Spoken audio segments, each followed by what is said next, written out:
Halo Kidalers, balik lagi di channel Hobi Kidal.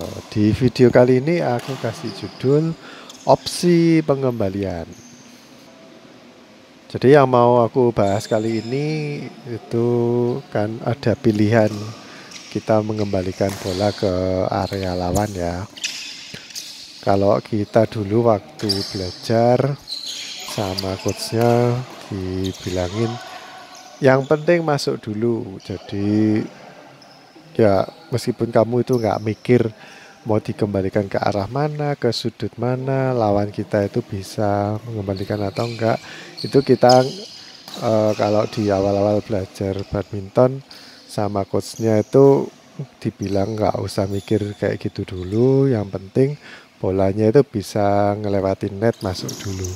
Walaupun mungkin sebenarnya kita banyak yang nanggung bolanya, misalkan kalau sama lawan tuh di net, terus posisi kita udah telat ya, jadi bolanya udah di bawah, terus kita ya kalau masih belajaran mungkin agak tanggung ya, tapi yang penting bisa masuk dulu itu udah sebuah prestasi sih, soalnya masih bisa melewati ke daerah lawan, jadi melewati net ke daerah lawan itu udah suatu prestasi, walaupun mungkin sama lawan ya tinggal di net kill terus mati ya, tapi eh, ya yang penting kita udah berusaha gitu.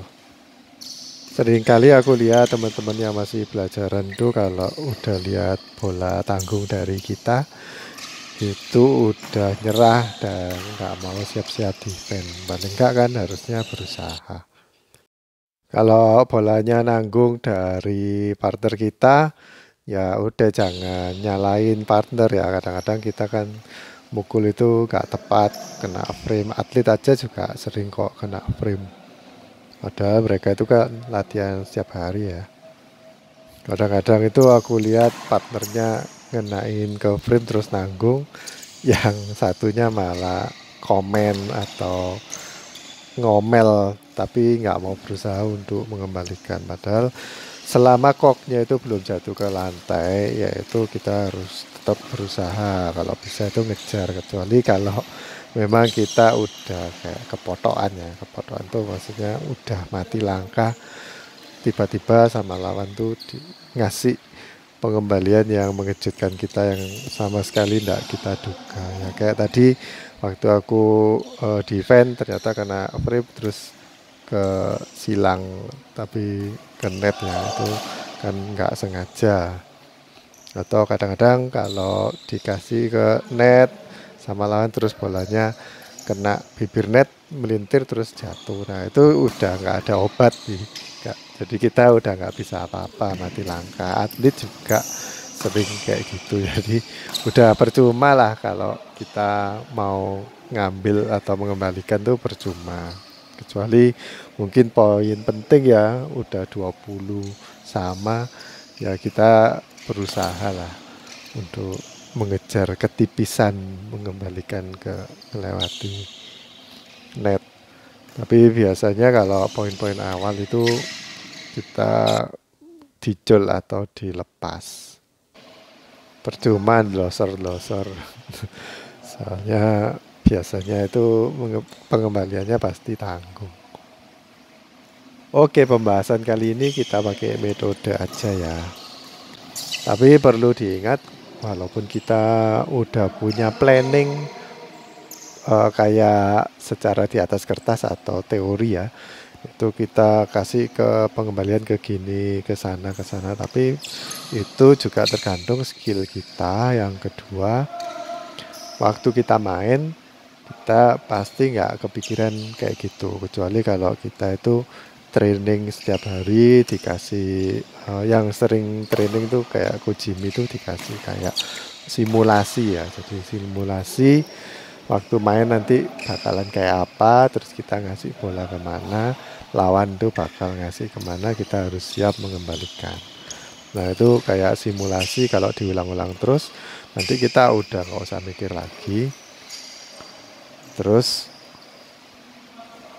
udah kayak kita pikirkan, jadi kayak bikin kebiasaan baru tapi yang lebih efektif gitu daripada kita waktu main mikir. Pasti kalau main tuh kita mikirnya itu nggak bisa 100% bagus gitu. Jadi kadang-kadang kan ya mikirnya baru dadakan kayak orang yang refleks gitu aja. Nah kayak Ian gini kan dia langsung pukul refleks ya, jadi buang bola ngelob. Padahal kalau secara ini kalau kita lihat opsinya kan sebenarnya banyak, bisa nyemes ke silang atau drop shot silang. Nah, tapi kan karena udah refleks jadinya cuma di lob. Oke, metode pertama kita lihat resikonya. Jadi sekalian kita harus belajar risk management ya. Aku pinjam istilahnya ekonomi, yaitu risk management. Kalau satu situasi kita tahu bakal berisiko, itu ya kita willing take that risk atau enggak. Kadang-kadang kita suka dengar komentator yang dari BWF itu bilang, oh yang lawannya ini kurang berani ngambil risiko. Jadi kadang-kadang kan kalau defense-nya lawan tuh bagus, sebagai lawan, jadi kita itu harus mau ngambil risiko, misalnya nyasar ke pojokan-pojokan yang kadang-kadang bisa out. Tapi kan karena kita udah yakin bahwa kita udah latihan tiap hari, itu eh, paling enggak percaya diri lah bisa masuk atau tepat di garis tepi, atau mungkin pas di tengah-tengah, atau mungkin berani untuk ngasih net silang atau net tipis gitu. Jadi itu ada risikonya juga, karena kalau kakinya kita nggak siap atau kurang ini ya, kurang tegen atau kurang apa ya, kurang stabil, itu biasanya nettingnya buruk atau tanggung, atau mungkin malah nggak nyampe atau nggak melewati net. Nah itu kita harus tahu risikonya apa. Misalkan kita maksa untuk ngenet, risikonya sama lawan nanti bakal di net kill. Nah, kalau main double sih masih ada backup di belakang ya, orang belakang. Tapi kalau kita main single, kalau kalian gagal untuk melihat risk management kayak gitu, kayak yang kemarin tuh aku main sama Valen, belum apa-apa baru aku servis, dia udah ngotot mau smash. Dan kalaupun smashnya itu keras, terus bisa aku kembalikan, udah mati dia. Soalnya posisinya nggak ideal untuk lari ke tempat lain. Kalau mau smash keras, terutama kalau single, itu harus benar-benar ruangannya itu kosong atau mungkin di smash ke arah body. Tapi kita juga harus lihat kondisi kita. Waktu kita nyemes ke lawan itu bolanya memang tanggung dan kita yakin lawan itu langsung mati atau enggak.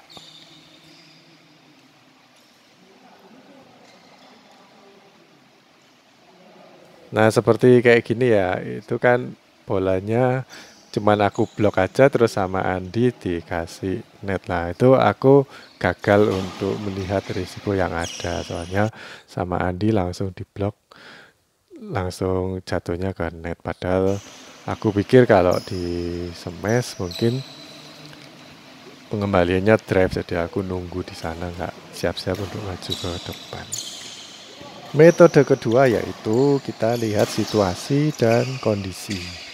Kita bisa lihat kondisi atau situasi dari lawan dulu juga bisa. Misalnya ya, kita nengeri atau udah lihat kalau lawan yang itu yang A itu udah capek kira-kira kalau dikocain kiri kanan atau diputer-puter ke 4 titik, kan kita bisa ngarahin ya sebenarnya. Itu kita mancing ke lob dulu kiri, terus kanan, terus kita drop shot. Ya, biasanya yang habis ngelop ke kanan terus kita drop shot di lurusannya, biasanya yang habis mengembalikan lob itu pasti maju. Nah itu kan berarti kita udah mempermainkan lawan yang A itu supaya dia itu jalan ke 3 titik. Habis di titik yang di belakang kiri, terus belakang kanan, terus ke depan kanan. Terus kita kalau bisa mengembalikan ke serong atau silang, nanti dia bakal lari untuk ngambil di net yang titik yang keempat. Jadi dia muter ke 4 titik, 4 sudut lapangannya sendiri tuh dia sendiri. Nanti dia bakal capek sendiri. Kecuali dia bisa mengembalikannya itu pinter, terus partnernya bisa bantuin. Nah kalau biasanya cuma pengembalian yang standar, kita bisa atur lawan tuh supaya lari-lari. Itu kalau kita lihat kondisi lawannya udah capek, kita gituin aja biar tambah capek. Nanti mati-mati sendiri atau banyak melakukan kesalahan. Seperti kemarin aku main itu bisa rally panjang 42 pukulan. Di pukulan yang terakhir partnerku itu habis ngelop terus udah nggak kuat untuk maju kan. Biasanya habis ngelop kan harus maju untuk jaga di kiri kanan ya. Itu udah nggak mau maju. Padahal ditaruh itu sama lawan tuh di net tapi nggak tipis kok. Masih di tengah-tengah tapi dia udah nggak mau maju. Udah kecapean. Nah itu balik lagi yang tadi ke metode pertama ya. Kalau kita ngelop ya itu resikonya nanti sama lawan disemes atau dikasih drop shot di depannya. Jadi makanya kita itu ada rules kalau habis ngelop harus maju. Kalau melanggar rules itu ya itu risiko kita ditanggung kita. Kan jarang sekali kalau kita ngelop ke lawan terus lawan balik ngelop lagi ke arah kita lagi. Ya lawannya mau bunuh diri kalau kayak gitu. Lalu yang kedua itu lihat situasi dan kondisi kita. Misalkan kita itu dikasih bola agak jauh dari jangkauan kita. Kita kan habis lari-lari terus ngerem. Kalau ngeremnya itu larinya pertama kalau kita nggak cepat, terus waktu ngerem itu kita kakinya nggak stabil atau maksa untuk ngambil. Kadang-kadang kan kalau single tuh disemes terus langsung pemainnya itu atletnya lompat ya atau dive. Kalau habis dive risikonya apa ya, nggak bisa berdiri cepat. Jadi kita harus mengembalikan itu yang minim risiko atau yang jauh dari lawan biar kita punya waktu untuk kembali ke posisi yang benar. Nah kemarin ini juga aku punya kasus lagi. Waktu aku ngambil di depan udah kepepet sampai aku keluar lapangan pokoknya. Terus bolanya dikembalikan lawan itu kebetulan udah dibaca sama partnerku. Partnerku malah nyemes.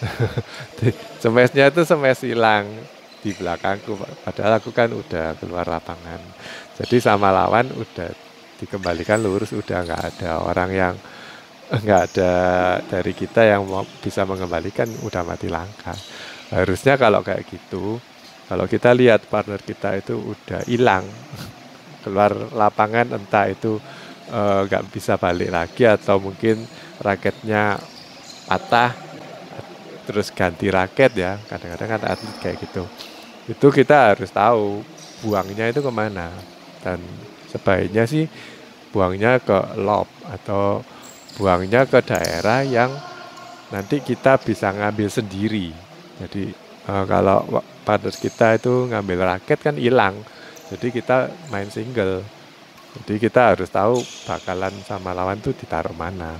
Makanya kita sering nemuin kalau pemain double ganti raket, yang satu kan hilang, tapi kok nggak mati. Nah, jarang kan ada yang langsung mati begitu. Ada yang keluar terus langsung mati, itu kan jarang. Kadang-kadang masih bisa kembali terus rally-nya masih berlanjut dan kadang malah poin. Nah, itu kan ada kayak taktik atau teknik tersendiri ya, buangnya kemana. Nah, itu yang perlu kita pelajari. buangnya kemana supaya nggak mati, nggak langsung mati. Kalau dan kebanyakan sih ngelop kalau aku amati ya. Kalau misalkan Kevin keluar dari lapangan untuk ganti raket, lalu Markus nyemes, terus diblok di depan net. Kevin belum balik, ya mati. Jadi kebanyakan sih biasanya ngelop. Jadi itu ya kita harus lihat situasi dan kondisi kita. Kalau kita capek ya kita mainnya mungkin yang minim resiko. Atau kalau kita itu kalah jauh dan mau ngejar eh, poin yang udah diperoleh lawan. Kalau mau ngejar poin ya kita jangan main yang banyak resikonya atau yang sulit-sulit.